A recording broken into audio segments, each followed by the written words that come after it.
నమస్తే దోస్తులారా, ఈరోజు మనం ప్రతి ఎపిసోడ్లో కొత్త ట్విస్ట్ తీసుకువచ్చే ఒక ఆసక్తికరమైన కథ గురించి మాట్లాడబోతున్నాం.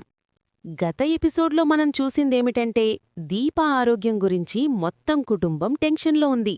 డాక్టర్ హారిక కార్తిక్కి స్పష్టంగా చెప్పింది, దీప గర్భవతి కావడంతో ఏ చిన్న ఇన్ఫెక్షన్ అయినా ఆమెకు ఆమె బిడ్డకు చాలా ప్రమాదకరం కావచ్చు. ఇది విన్న వెంటనే కార్తిక్కు కాళ్ల కింద నేల జారిపోయినట్లయింది. ఇక దశరథ్ పరిస్థితి కూడా చాలా దయనీయంగా ఉంది. ఒకవైపు తన కూతురు ప్రాణానికి ప్రమాదం, మరోవైపు తన మనవడిపై ఆందోళన. ఈ బాధను అతను తనలోనే దాచుకుంటున్నాడు. కాంచన కూడా పూర్తిగా విరిగిపోయింది. ఎందుకంటే ఆమె ఏదైనా చెయ్యాలని ప్రయత్నించినా ఎవరూ ఆమె మాట వినడానికి సిద్ధంగా లేరు. ఇప్పుడు ముందేమవుతుంది? డాక్టర్ హారిక ఒక పెద్ద నిర్ణయం ప్రకటించబోతుంది. దీప చికిత్స ప్రారంభమవుతుంది. ఈ సమయంలో మొత్తం కుటుంబం ఆమెతో కలిసి ఉంటుంది.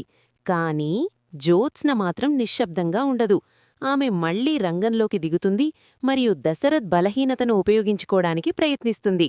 మరి స్వప్న మరియు కాశీ కథ? అది కూడా ఒక కొత్త మలుపు తీసుకుంది. స్వప్న స్పష్టంగా నిరాకరించింది, కాని కాశీ మాత్రం ఓడిపోవడానికి సిద్ధంగా లేడు. ఈ ఇద్దరి మధ్య ఏమవుతుందో చూడటం చాలా ఆసక్తికరంగా ఉంటుంది. కాబట్టి దోస్తులారా, ఈ సీరియల్ మళ్లీ ఒకసారి నిరూపించబోతోంది. సంబంధాల్లో బాధ కూడా ఉంటుంది, ప్రేమ కూడా ఉంటుంది, ద్రోహం కూడా ఉంటుంది. మీకేమనిపిస్తోంది? దీపా మరియు ఆమె బిడ్డ సురక్షితంగా ఉంటారా?